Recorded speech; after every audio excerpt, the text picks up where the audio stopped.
Hi friends, welcome to my channel. ఇప్పుడు నేను చదివి వినిపించబోయే చందమామ కథ పేరు అల్లుడి శక్తి. పూర్వం రామశాస్త్రి అనే పేద బ్రాహ్మడికి నలుగురు ఆడపిల్లలు. నలుగురికి పెళ్ళిళ్ళు చేసి వారిని అత్తవారిండ్లకు పంపేటప్పటికి రామశాస్త్రి తల మునకలుగా అప్పుల పాలై అప్పుల వాళ్లకు మొహం చూపలేక ఒకరోజు అర్ధరాత్రి వేళ ఎవరికీ చెప్పకుండా ఇల్లు వదిలి పట్నానికి బయలుదేరాడు.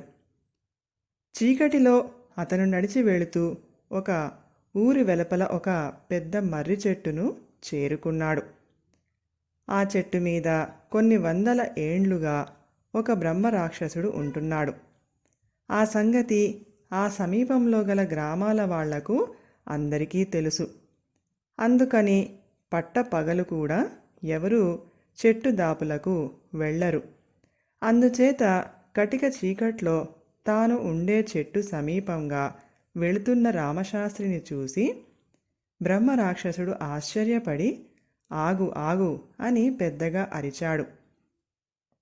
రామశాస్త్రికి క్షణంపాటు ఒళ్ళు చల్లబడింది. అయినా స్వతహాగా సమయస్ఫూర్తి ధైర్యము కలవాడు కావటాన నలుగురు ఆడపిల్లల పెళ్ళిళ్ళు చేసి అన్ని రకాల భయాలకు రాటుదేలి ఉండటాన తన భయాన్ని క్షణంలో జయించి ఎవరది అని అడిగాడు.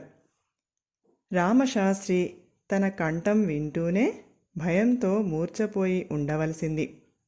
అలా జరగకపోవటం బ్రహ్మరాక్షసుడికి గొప్ప అవమానం అయింది. వాడు చెట్టు మీద నుంచి దబీమని రామశాస్త్రి ముందుకు దూకి నేనెవరో తెలియటం లేదా అని కోపంగా రంకెపెట్టాడు. రామశాస్త్రి వాణ్ణి గుర్తించనట్టు అమాయకంగా ముఖం పెట్టి ఎవరు బాబూ నువ్వు? ఇంత రాత్రివేళ చీకట్లో ఇక్కడికి ఎందుకొచ్చావు? పురుగు పుట్ర ఉంటాయి కదా, నువ్వు చూడబోతే ఎంతో నాజూకుగా ఉన్నావు అన్నాడు నిబ్బరంగా. తాను నిజంగానే అందరూ అనుకున్నంత భయంకరంగా లేనేమోనని బ్రహ్మరాక్షసుడికి అనుమానం కలిగింది. వాడు రామశాస్త్రికేసి అనుమానంగా చూస్తూ నా దగ్గర దొంగ వేషాలు వేస్తున్నావా? నన్ను చూసి నిజంగా నువ్వు భయపడటం లేదు? నేనంటే ఈ ప్రాంతంలో భయపడని వాళ్ళు లేరు. నేను బ్రహ్మరాక్షసుణ్ణి. 300 ఏండ్లుగా ఈ చెట్టు మీదే ఉంటున్నాను అన్నాడు. రామశాస్త్రి రాక్షసుడికేసి నమ్మలేనట్టుగా చూసి అసంభవం, నువ్వు నిజంగా బ్రహ్మరాక్షసుడివి అయితే భయంతో చచ్చి ఉండను. నిన్ను చూస్తే మా అల్లుళ్లను చూస్తే కలిగే భయంలో 4వ వంతు కూడా కలగటం లేదు అన్నాడు. రాక్షసుడికి చాలా ఆశ్చర్యం వేసింది. వాడు ఒక్కసారి తన వంటికేసి చూసుకున్నాడు. అది చూసి రామశాస్త్రి వాడితో మళ్ళీ ఇలా అన్నాడు, నీ కళ్ళు చాలా అందంగాను సౌమ్యంగాను ఉన్నాయి. నువ్వు ఎంత కోపంగా చూసినా మా పెద్ద అల్లుడి కళ్ళల్లో ఉన్న కోపంలో 100వ వంతు కూడా లేదు. నీ కళ్ళల్లో నీ గొంతు ఎంతో మృదువుగా ఉంది. నీ అరుపులు మా అల్లుళ్ళ నవ్వుల కన్నా వినసొంపుగా ఉన్నాయి అన్నాడు. బ్రహ్మరాక్షసుడు తన ఆశ్చర్యం నుంచి తేరుకుంటూ మానవుల్లో నాకంటే భయంకరులు ఉండటం అసంభవం. ఈ 300 సంవత్సరాలలో మానవుల శక్తి అంత పెరిగిందా అనుకొని సందేహ నివృత్తి కోసం రామశాస్త్రిని ఎందుకయ్యా అలాగంటావు? నాకు లేని శక్తి బలము నీ అల్లుళ్ళకి ఎలా వచ్చాయంటావు అని అడిగాడు. నీకు అసలు పెళ్ళి అయ్యిందా బాబూ అని అడిగాడు రామశాస్త్రి. లేదు. పెళ్ళి అయితే ఏమవుతుంది అన్నాడు బ్రహ్మరాక్షసుడు. అయ్యో అమాయకుడా, పెళ్ళి మంత్రాలకు ఎంత శక్తి ఉంటుందో నీకు తెలియదా? ఆ మంత్రాల ప్రభావంతో మామూలు మనుషులే అల్లుళ్ళు అయిపోయి అంతులేని శక్తి సంపాదించుకుంటారు. మా అల్లుడు కోపంగా చూస్తే చాలు నేను, నా కూతురు, నా భార్య ఎక్కడి వాళ్ళం అక్కడ నీరుగారిపోతాం. ఇంక కోపంగా అరిచాడంటే చెప్పావు, చాప చుట్టగా అందరము అతడి కాళ్ల మీద పడిపోతాం. నీ కోపము, నీ అరుపులు అందుకే నా మీద పని చెయ్యలేదు అంటూ రామశాస్త్రి బ్రహ్మరాక్షసుడికి బోధ చేస్తున్నట్లుగా చెప్పాడు. రాక్షసుడు ఆలోచనల్లో పడ్డాడు.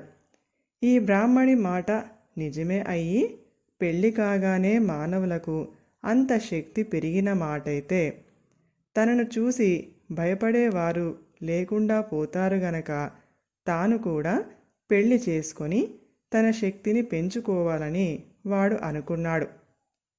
రాక్షసుడి మొహం చూస్తున్న రామశాస్త్రి వాడి ఆలోచనలను గ్రహించి, నువ్వు మాత్రం బ్రహ్మచారిగా ఎంతకాలం ఉంటావు? పోనీ పెళ్లి చేసుకొని అందరినీ నీ అదుపులోకి తెచ్చుకో అని సలహా ఇచ్చి కదిలాడు. బ్రహ్మరాక్షసుడికి రామశాస్త్రి సలహా నచ్చింది. వాడు రామశాస్త్రిని వెనక్కు పిలిచి, ఇదిగో నాకు పెళ్ళి ఎవరు చేస్తారు? నాకు పిల్లను నువ్వే చూడు అన్నాడు. నీ తలదన్నేవాళ్ళు ఇప్పుడు మా మనుషుల్లో చాలామంది ఉన్నారు. ఎవరన్నా పిల్లను గొప్పవాడికి ఇయ్యాలనుకుంటారు, కానీ నీలాంటి అమాయకుడికి పేదవాడికి ఇయ్యటానికి ముందుకు వస్తారా అన్నాడు రామశాస్త్రి. రాక్షసుడు బాగా లోకువైపోయి రామశాస్త్రిని బ్రతిమిలాడసాగాడు.